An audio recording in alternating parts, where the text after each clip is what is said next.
ಮನುಷ್ಯ ಮೂರು ಸಂಗತಿಗಳನ್ನು ಗಮನಿಸಬೇಕು.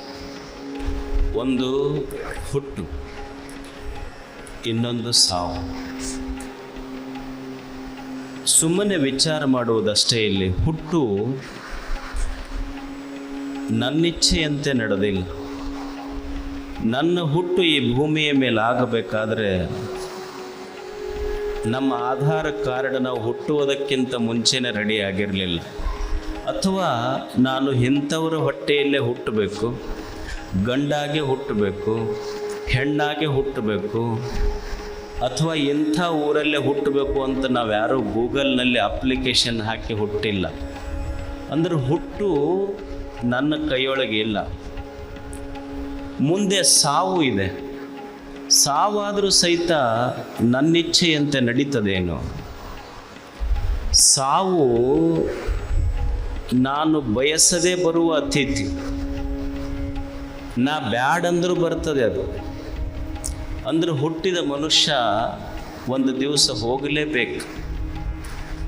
ನಾನು ಬಹಳ ದೊಡ್ಡವದೇನೆ, ಇಷ್ಟು ಜನ ಸೇರಿರ್ತಾರ, ನನ್ನ ಹುಟ್ಟು ಹಬ್ಬ ನಡೆದಿರ್ತೈತೆ ಅಂತ ನಾ ದೊಡ್ಡ ದೊಡ್ಡ ಬಲೂನ್ ಕಟ್ಟಿ ದೊಡ್ಡ ದೊಡ್ಡ ಕಟೌಟ್ ಹಾಕ್ಕೊಂಡು ನನ್ನ ಹುಟ್ಟು ಹಬ್ಬನ ಆಚರಣೆ ಮಾಡ್ಕೊತಿದ್ರೆ ನನ್ನ ಹಿಂದೆ ಕಟ್ಟಿದ ಬಲೂನನ್ನ ಹೇಳ್ತಿರ್ತೈತಿ. ಈಗ ನಾ ಯಾವಾಗ ಟಬ್ ಅಂತೀನಿ ಗೊತ್ತಿಲ್ಲ, ನೀನು ಯಾವಾಗ ಟಬ್ ಅಂತೀಗ ಗೊತ್ತಿಲ್ಲ. ಅಂದ್ರೆ ಹುಟ್ಟು ನನ್ನ ಕೈಯೊಳಗಿಲ್ಲ, ಸಾವು ನನ್ನ ಕೈಯೊಳಗಿಲ್ಲ. ಹುಟ್ಟು ಮತ್ತು ಸಾವು ಇವೆರಡೂ ನಮ್ಮ ಕೈಯೊಳಗಿಲ್ಲ. ಆದರೆ ದೇವರು ಹುಟ್ಟು ತನ್ನ ಕೈಯೊಳಗಿಟ್ಟುಕೊಂಡು, ಸಾವು ತನ್ನ ಕೈಯೊಳಗಿಟ್ಟುಕೊಂಡು, ಈ ಹುಟ್ಟು ಸಾವುಗಳ ಮಧ್ಯದ ಬದುಕನ್ನು ನಮ್ಮ ಉಡಿಯೊಳಗೆ ಹಾಕಿ ಚಂದ ಬದುಕಂತ ಕಳಿಸ್ಯಾನ. ಬದುಕೊಂದೇ ನಮಗೆ ಕೊಟ್ಟಿದ್ದ ದೇವರು. ಈ ಬದುಕಿದೆಯಲ್ಲ, ಎಲ್ಲರಿಗೂ ಬದುಕು ಕೊಟ್ಟಾನ ದೇವರಲ್ಲಿ. ಒಬ್ಬರು ಬಡವರು ಇರ್ಬೋದು, ಒಬ್ಬರು ಶ್ರೀಮಂತರಿರ್ಬೋದು, ಪ್ರಶ್ನೆ ಇಲ್ಲ, ಬದುಕು ಎಲ್ಲರಿಗೂ ಇದೆ. ಒಬ್ಬ ಶ್ರೀಮಂತ ತನ್ನ ಅರಮನೆಯಲ್ಲಿ ಬಂಗಾರದ ದೀಪ ಹಚ್ಚಿರ್ಬೋದು, ಒಬ್ಬ ಬಡವ ತನ್ನ ಗುಡಿಸಿನಲ್ಲಿ ಮಣ್ಣಿನ ಪಣತೆಯಲ್ಲಿ ದೀಪ ಹಚ್ಚಿರ್ಬೋದು. ಶ್ರೀಮಂತ ಅರಮನೆಯಲ್ಲಿ ಬಂಗಾರದ ಪಣತೆಯಲ್ಲಿ ದೀಪ ಹಚ್ಚಿದ್ರೇನು, ಬಡವ ಗುಡಿಸಿಲಿನಲ್ಲಿ ಮಣ್ಣಿನ ಪಣತೆಯೊಳಗೆ ದೀಪ ಹಚ್ಚಿದರೇನು? ಪಣತೆ ಬಂಗಾರದ್ದಿರ್ಬೋದು, ಪಣತೆ ಮಣ್ಣಿನದಿರ್ಬೋದು. ಹಚ್ಚದವು ಶ್ರೀಮಂತ ಇರ್ಬೋದು, ಹಚ್ಚದವು ಬಡವಿರ್ಬೋದು. ಆದರೆ ಹಚ್ಚಿದ ದೀಪದ ಬೆಳಕಿದೆಯಲ್ಲ, ಅದು ಬೆಳಕಷ್ಟೇ. It is just a light. ಬೆಳಕಿಗೆ ಬಡತನವೂ ಇಲ್ಲ, ಶ್ರೀಮಂತಿಕೆಯೂ ಇಲ್ಲ. ಹಾಗೆ ಬದುಕನ್ನುವುದೇನಿದೆ ದೇವರು ನಮ್ಮ ಮುಡಿಯೊಳಗಿಟ್ಟಿದ್ದಾರೆ. ಜಾನ್ ರಸ್ಕಿನ್ ಅನ್ನುವಂಥ ಒಬ್ಬ ಪಾಶ್ಚಿಮಾತ್ಯ 19ನೇ ಶತಮಾನದ ಚಿಂತಕ ಅನ್ಟು ದಿ ಲಾಸ್ಟ್ ಅನ್ನುವಂಥದ್ದು ಒಂದೊಂದು ಶ್ರೇಷ್ಠ ಕೃತಿ. ಬಹಳ ಜನ ಆ ಗ್ರಂಥವನ್ನು ಓದಿ ಪ್ರಭಾವಿತರಾದವರು. ಜಾನ್ ರಸ್ಕಿನ್ ಒಂದು ಸುಂದರವಾದ ಮಾತು ಬರೀತಾನೆ. There is no wealth but life. There is no wealth but life. ನಾವೇನು ಯಾವುದಕ್ಕೆ ಸಂಪತ್ತು ಅಂತೀವಲ್ಲ, ಒಬ್ಬ ಸಾಮಾನ್ಯ ಮನುಷ್ಯ ಸಂಪತ್ತನ್ನು ನೋಡುವ ದೃಷ್ಟಿಕೋನಕ್ಕೂ ಒಬ್ಬ ತತ್ವಜ್ಞಾನಿ ಸಂಪತ್ತನ್ನು ನೋಡುವ ದೃಷ್ಟಿಕೋನಕ್ಕೂ ಬಹಳ ವ್ಯತ್ಯಾಸ ಇದೆ. ಒಬ್ಬ ಸಾಮಾನ್ಯನ ದೃಷ್ಟಿಯಲ್ಲಿ ಸಂಪತ್ತು ಅಂದರೆ ಅದು ಬಂಗಾರ ಇರಬಹುದು, ಬೆಳ್ಳಿ ಇರಬಹುದು, ಹೊಲ ಇರಬಹುದು, ಮನಿ ಇರಬಹುದು, ನಾನು ಗಳಿಸಿದ ದುಡ್ಡು ಇರಬಹುದು. ಆದರೆ ತತ್ವಜ್ಞಾನಿ ಚಿಂತಕ ಜಾನ್ ರಸ್ಕಿನ್ ಏನಂತಾನೆ, there is no wealth but life. ಸಂಪತ್ತು ಅಂತ ಮನುಷ್ಯನೇ ನೀನು ಯಾವುದಕ್ಕೆ ತಿಳ್ಕೊಂಡಿಯಲ್ಲ, ಅದು ಬಂಗಾರ, ಬೆಳ್ಳಿ, ದುಡ್ಡು, ಮನೆ. ಅದು ಮನೆ ಇರಬಹುದು, ಬಂಗಾರ ಇರಬಹುದು, ಬೆಳ್ಳಿ ಇರಬಹುದು, ಹೊಲ ಇರಬಹುದು. ಈ ಸಂಪತ್ತಿಗೆ ಬೆಲೆ ಯಾವಾಗ ಬರ್ತೈತೆ ಅಂದ್ರೆ ನಿನ್ನ ದೇಹದೊಳಗೆ ಜೀವ ಇದ್ರೆ ಅಷ್ಟೇ ಇದಕ್ಕೆ ಬೆಲೆ ಬರ್ತೈತಿ. ದೇಹದೊಳಗೆ ಜೀವ ಇದ್ರೆ ಇದಕ್ಕೆ ಬೆಲೆ ಇರುವುದಿಲ್ಲ. ಅದು ನಿಜವಾದ ಸಂಪತ್ತಲ್ಲ. ದೇಹದೊಳಗೆ ಜೀವನ ಇದೆಯಲ್ಲ, ಇದು ನಿಜವಾದ ಸಂಪತ್ತು. ಜೀವನ ಇರದೇ ಹೋದ್ರೆ ಇವು ಯಾವುದಕ್ಕೂ ಬೆಲೆ ಇಲ್ಲ. ಜೀವನವೇ ನಿಜವಾದ ಸಂಪತ್ತು. ಇದು ದೊಡ್ಡ ಸಂಪತ್ತು. ದೇವರಿದೊಂದು ಜೀವನ ಕೊಟ್ಟಾನಲ್ಲ, ಮನುಷ್ಯ ಬದುಕಬೇಕು. ಹೆಂಗೆ ಬದುಕಬೇಕು? ಮನುಷ್ಯ ಬದುಕಬೇಕಾದ್ರೆ ಅನ್ನ ಬೇಕು, ಆಶ್ರಯ ಬೇಕು, ಅರಿವು ಬೇಕು. ನಾವೆಲ್ಲ ಬದುಕಬೇಕಾದ್ರೆ ಅನ್ನ ಬೇಕು, ಆಶ್ರಯ ಬೇಕು, ಅರಿವು ಬೇಕು. ಇಷ್ಟಷ್ಟೇ ಇದ್ದರೆ ಬದುಕಲಿಕ್ಕಾಗೋದಿಲ್ಲ. ಅನ್ನ, ಆಶ್ರಯ, ಅರಿವಿನ ಜೊತೆಗೆ ನಾ ಹೇಗೆ ಬದುಕಬೇಕನ್ನುವ ಅರಿವು ಬೇಕಲ್ಲ. ಅರಿವು ಇರದೇ ಇದ್ದರೆ ಬದುಕಲಿಕ್ಕಾಗೋದಿಲ್ಲ. ಅಂಥ ಒಂದು ಸುಂದರವಾದ ಜೀವನವನ್ನು ದೇವರು ಕೊಟ್ಟಾನಲ್ಲ. ಮನುಷ್ಯ ಹೇಗೆ ಬದುಕಬೇಕು, ಇದರ ಬೆಲೆ ಗೊತ್ತಿರಬೇಕು ನಮಗೆ. ಈಗ ನೀವು ಬೆಲೆ ಗೊತ್ತಿರದಿದ್ರೆ ಏನಾಗ್ತೈತಿ ಅಂದ್ರೆ, ಹಳ್ಳಿಗಾಡಿನಲ್ಲಿ ನಮಗೊಂದು ಅನುಭವ ಐತಿ. ಆಕಳಿರ್ತದೆ, ಆಕಳು ಕೆಚ್ಚಲಕ್ಕೆ ಉಣ್ಣಿ ಹತ್ತಿರ್ತಾವೆ. ಉಣ್ಣಿ ನೀವು ನೋಡ್ರಿ, ಕೆಚ್ಚಲದೊಳಗೆ ಕೆಚ್ಚಲಕ್ಕೆ ಉಣ್ಣಿ ಹತ್ತಿರ್ತದೆ, ಕೆಚ್ಚಲದೊಳಗೆ ಹಾಲು ಇರ್ತದೆ.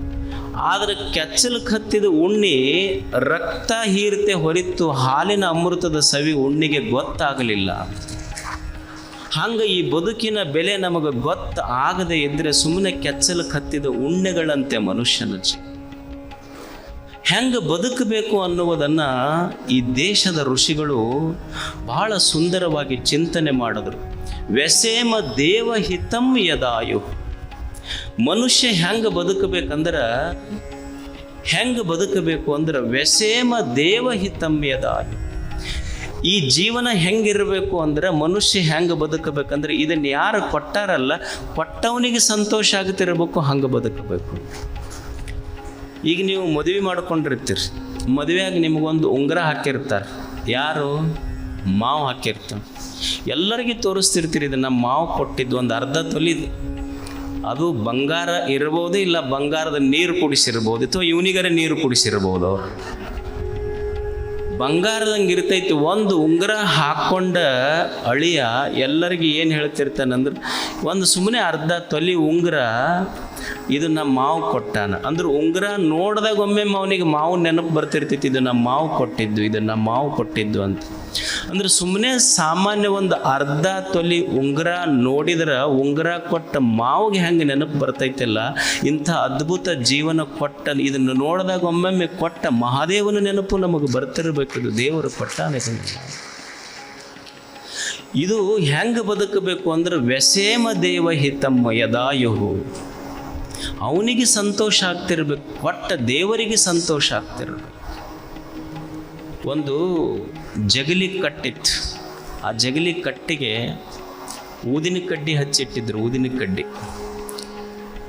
ಇವ ಮನುಷ್ಯ ಹೋಗಿ ಜಗಲಿಗೆ ನಮಸ್ಕಾರ ಮಾಡಿ ಆ ಊದಿನ ಕಡ್ಡಿ ಕೇಳ್ದ, ಅಲ್ಲ ದೇವರು ನಿನಗೆ ಎಷ್ಟು ಮಗ್ಗಲು ಕರ್ಕೊಂಡು ಕುಂದಿರಿಸ್ತಾನ, ನನಗೆ ಯಾಕೆ ಹೊರಗೆ ನಿಂದ್ರಂತಾನವ.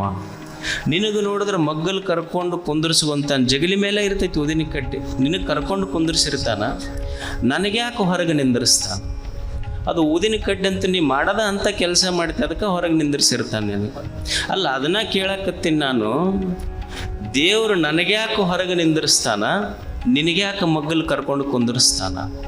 ಅದು ಊದಿನ ಕಡ್ಡಿ ಹೇಳುತ್ತೆ, ನಿನಗೆ ಯಾಕೆ ಹೊರಗೆ ನಿಂದಿರಿಸ್ತಾನ, ನನಗೆ ಯಾಕೆ ಮಗ್ಗಲು ಕರ್ಕೊಂಡು ಕುಂದಿರಿಸ್ತಾನಂದ್ರೆ, ನೀನು ಮಂದಿ ಮನೆ ಸುಟ್ಟು ನೀ ಸಂತೋಷ ಪಟ್ಟಿ, ನಾನು ನನ್ನ ಸುಟ್ಟುಕೊಂಡು ಇನ್ನೊಬ್ಬರ ಮನೆಯಾಗ ಸಂತೋಷ ತುಂಬಿನಿ, ಅದಕ್ಕೆ ನನಗೆ ಮಗ್ಗಲು ಕರ್ಕೊಂಡು ಕುಂದಿರಿಸ್ತಾನ, ನಿನಗೆ ಹೊರಗಿಟ್ಟಾನ. ಬದುಕು ಹೆಂಗಿರಬೇಕು ಅಂದ್ರೆ, ಕೊಟ್ಟ ದೇವನೇ ಸಂತೋಷ ಪಡ್ತಿರಬೇಕು. ಅಂಥ ಜೀವನ ಇದು. ಅಂಥದ್ದೊಂದು ಜೀವನ ಕಟ್ಟುವ ಸಲುವಾಗಿನೇ ಇದು ಹೆಂಗಿರಬೇಕು ಅಂದ್ರೆ, ಮನುಷ್ಯ ಹುಟ್ಟಿನಿಂದ ಸಾಯುವವರೆಗೂ ಹೆಂಗಿರಬೇಕು ಅಂದ್ರೆ, ನಿಮ್ಮ ನಾಯಕರ ಪುಸ್ತಕದ ಹೆಸರೇ ಇಟ್ಟಾರ, ಜೀವನೋತ್ಸಾಹ. ಮನುಷ್ಯ ಹೆಂಗೆ ಬದುಕಬೇಕು ಅಂದ್ರೆ, ಹುಟ್ಟಿನಿಂದ ಸಾಯುವವರೆಗೆ ಉತ್ಸಾಹದಿಂದ ಬದುಕ್ತಿರ್ಬೇಕು. ಜೀವನ ಅಂದ್ರೆ ಇದು ನಮ್ಮಿಚ್ಛೆಯಂತೆ ನಡೆಯುವುದಿಲ್ಲ, ಸ್ವಲ್ಪ ಹೆಚ್ಚು ಕಡಿಮೆ ಇರ್ತದೆ ಜೀವನದಲ್ಲಿ. ಒಮ್ಮೆ ಸೋಲಾಗ್ತದೆ, ಒಮ್ಮೆ ಬಡತನ ಬರ್ತದೆ, ಒಮ್ಮೆ ಅಪಮಾನಗಳು ಬರ್ತವೆ, ಒಮ್ಮೆ ನಿಂದೆಯ ಮಾತುಗಳು ಬರ್ತವೆ. ಸೋಲಿಗೆ ಎದೆಗುಂದದೆ, ಅಪಮಾನದ ಚುಚ್ಚು ನುಡಿಗಳನ್ನು ಕೇಳದೆ, ಬಡತನಕ್ಕೆ ಹೆದರದೆ, ಚಿಂತೆಗಳಿಗೆ ಎದೆಗುಂದದೆ ಮನುಷ್ಯ ಮುನ್ನುಗ್ಗಿ ನಡಿಬೇಕಾಗ್ತದೆ. ಇವೆಲ್ಲ ಜೀವನ ಅಂದ್ರೆ ಸಹಜ, ಇವು ಬರುವುದೇ. ಕಷ್ಟಗಳ ಮಧ್ಯದೊಳಗೆ ಉತ್ಸಾಹ ಬಿಡ್ಲಾರ್ದಂಗೆ ಮನುಷ್ಯ ಬದುಕಬೇಕಲ್ಲ. ಈ ಜಗತ್ತು ನೋಡಿ ಕಲಿಬೇಕಾಗ್ತದೆ ಮನುಷ್ಯ. ಈಗ ನೀವು ತಾಯಂದಿರದಿರಿ, ಮನ್ಯಾಗ ಅನ್ನ ಮಾಡ್ತೀರಿಲ್ಲ, ಅನ್ನ ಎದ್ರ ಮೇಲೆ ಮಾಡ್ತೀರಿ? ಕುಕ್ಕರ್ನ್ಯಾಗ ಮಾಡ್ತೀರಿ. ಕುಕ್ಕರ್ ಏನು ಕಲಿಸ್ಕೊಡ್ತೈತೆ ನಮಗಂದ್ರೆ ನಮ್ಮ ಬುಡಕ ಬೆಂಕಿ ಇಟ್ಟರು ನಾವು ಸೀಟಿ ಹೊಡ್ಕೊತಿರೋದು ಮಾತ್ರ ಮರಿಬಾರ್ದು ಅಂತ ಕುಕ್ಕರ್ ಕಲಿಸ್ಕೊಡ್ತೈತೆ ಮನುಷ್ಯ. ನಮಗೆ ಆಗಲಾರ್ದವ್ರು ನಮ್ಮ ತಳಕ ಬೆಂಕಿ ಇಡಲಕ್ಕೆ ನಾವು ಖುಷಿಯಿಂದ ಇರೋದು ಮಾತ್ರ ಬಿಡಬಾರ್ದು ಮನುಷ್ಯ. ಕಲಿಯುವುದು ಜೀವನದ ಉತ್ಸಾಹ ಬತ್ತಬಾರದು. ಮನುಷ್ಯನ ಜೀವನದ ಉತ್ಸಾಹ ಕಳ್ಕೋಬಾರ್ದು ಮನುಷ್ಯ. ಇತಿಹಾಸ ಓದಿದ್ರೆ ಎಷ್ಟು ಅದ್ಭುತವಾಗಿ ಬದುಕಿದ್ರಿಲ್ಲ. ನಮ್ಮ ಉತ್ಸಾಹಕ್ಕೂ ಜ್ಞಾನಿಗಳ ಉತ್ಸಾಹಕ್ಕೂ ಸಾಕ್ರೆಟಸ್ ಅಂತಿದ್ದ. ಸಾಕ್ರೆಟಿಸ್ ಭಾಳ ದೊಡ್ಡ ತತ್ವಜ್ಞಾನಿ. ಸಾಕ್ರೆಟಿಸ್ನಿಗೆ ವಿಷ ಕೊಟ್ಟರು, ಹ್ಯಾಮ್ಲಾಕ್ ಅಂತ ಅವನಿಗೊಂದು ವಿಷ. ಅದು ಅಂದರೆ it was a slow poison. ಸಾಕ್ರೆಟಿಸ್ನಿಗೆ ಸಾವಕಾಶವಾಗಿ ಸಾವು ಬರ್ತಿತ್ತು, ಅಂದರೆ ಇವ ಸಾಯ್ತಾನ ಅಂತ ಗೊತ್ತಿತ್ತು. ಅವನ ಶಿಷ್ಯರಿಗೆಲ್ಲ ದುಃಖ ಆತಿ, ಇಲ್ಲ ನಮ್ಮ ಗುರುವಿಗೆ ಸಾವು ಸಮೀಪ ಆಗೈತಿ ಅಂತ ಶಿಷ್ಯರೆಲ್ಲ ಚಿಂತೆ ಮಾಡ್ತಿದ್ರು, ದುಃಖ ಮಾಡ್ತಿದ್ರು, ಅಳ್ತಿದ್ರು. ಸಾಕ್ರೆಟಿಸನ ಶಿಷ್ಯ ಕ್ರೇಟೋ ಅಂತಿದ್ದ. ಕ್ರೇಟೋ ಅಳುತ್ತಿದ್ದ, ಸಾಕ್ರೆಟಿಸ್ ನಗುತ್ತಿದ್ದ. ಯಾರಿಗೆ ಸಾವು ಬರಾಕತ್ತೈತಿ, ಸಾವು ಬರುವ ವ್ಯಕ್ತಿ ನಗುತ್ತಿದ್ದ, ಸಾವನ್ನು ನೋಡಿದ ವ್ಯಕ್ತಿ ಅಳ್ತಿದ್ದ. ಸಾಕ್ರೆಟಿಸನ ಶಿಷ್ಯ ಕ್ರೇಟೋನಿಗೆ ಅನಿಸ್ತಿತ್ತು, ನನ್ನ ಗುರು ಸಾವಿನ ಸಮೀಪ ಬಂದಾನಲ್ಲ, ದುಃಖ ಆಗ್ತಿತ್ತು. ಸಾಕ್ರೆಟಿಸ್ ಕೇಳ್ತಾನೆ ಕ್ರೇಟೋನಿಗೆ, ಶಿಷ್ಯನಿಗೆ, ಅಲ್ಲ ನೀ ಯಾಕೆ ಅಳಾಕತ್ತೀಯಲ್ಲ, ಚಿಂತೆಯೊಳಗದಿ ಅಂತ. ಆವಾಗ ಕ್ರೇಟೋ ಹೇಳ್ತಾನಲ್ಲ, ನಿಮಗೆ ಅನಿಸುವಲ್ದೇನೋ, ನಿಮಗೆ ಸಾವು ಸಮೀಪ ಆಗೈತಿ, ಸಾವ ಬಂದೈತಿ, ಇನ್ನು ಸ್ವಲ್ಪ ಕ್ಷಣಕ್ಕೆ ನೀವು ಸಾಯ್ತೀರಿ, ಮತ್ತು ನಿಮಗೆ ಚಿಂತೆ ಅನಿಸುವಲ್ದೇನೋ ಅಂತ. ತತ್ವಜ್ಞಾನಿ ಸಾವನ್ನು ನೋಡಿದ. ಸಾವಿನ ಸಮಯದಲ್ಲಿಯೂ ಸಹಿತ ಅವನ ಉತ್ತರ ಹೆಂಗಿತ್ತು ಅಂದ್ರೆ, ಚಿಂತೆ ಮಾಡಬಾರ್ದು ಅಂತಿದ್ರು. ಸಾಕ್ರೆಟಿಸ್ ಹೇಳ್ದ, ಚಿಂತೆ ಮಾಡಬಾರ್ದು, ಅದಕ್ಕೂ ನೀವು ಸಾವಿನ ಬಗ್ಗೆ ಚಿಂತೆ ಮಾಡ್ತೀರಲ್ಲ, ನಾ ಮಾಡೋದಲ್ಲ ಅಂದವ. ಕ್ರೇಟೋ ಕೇಳ್ತಾನಲ್ಲ, ಸಾವ ಬಂದರೂ ನೀವ್ಯಾಕೆ ಚಿಂತೆ ಮಾಡುವಲ್ರಿ ಅಂತ. ಅವಾಗ ಸಾಕ್ರೆಟಿಸ್ ಹೇಳ್ತಾನೆ, ನೋಡು, ನಾ ಯಾಕೆ ಸಾವು ಬಂದರೂ ಚಿಂತೆ ಮಾಡಂಗಿಲ್ಲ ಅಂದ್ರೆ, ಈಗ ನಾ ಅದೇನೇ ಇಲ್ಲೋ, ನಾ ಇದ್ದಾಗ ಸಾವು ಬಂದಿಲ್ಲ, ಸಾವು ಬಂದಾಗ ನಾನಾ ಇರೋದಿಲ್ಲ ಅಂದ್ರೆ ನಾ ಯಾಕೆ ಚಿಂತೆ ಮಾಡಕ್ಕೆ ಹೋಗಲಿ. ಇದು ತತ್ವಜ್ಞಾನಿಗಳ ಚಿಂತನೆ. ಇದು